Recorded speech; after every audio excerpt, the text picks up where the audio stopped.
3, 2, 1. It's that time of year again. The holiday season is here, and Christmas toy recommendations. Here's Dr. Joel Saylor. Yeah, good morning. Yeah, no, this time of year, it's always that time frame where we're doing the shopping and stuff for Christmas presents. And so people always ask me, well, what's a good toy to get?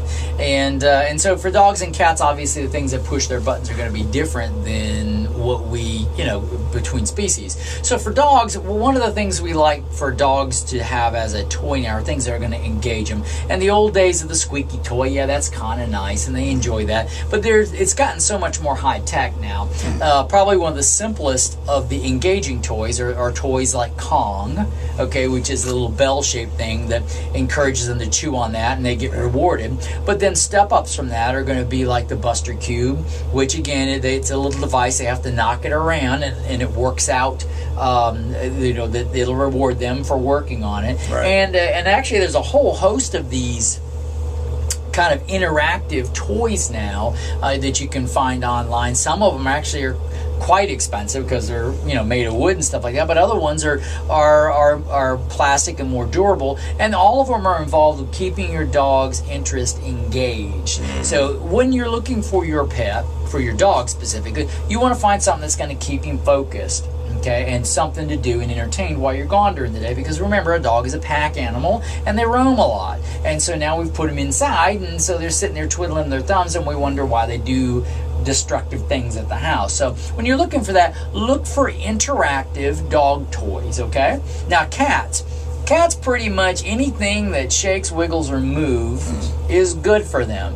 Now we have seen those the little devices that have something that kind of runs around underneath. Sure. Those are great. There's some newer ones now that have little laser lights that have little patterns. Anything like that encourages the pet to use their mind, use their skills, and get some exercise, frankly, are all beneficial things for them.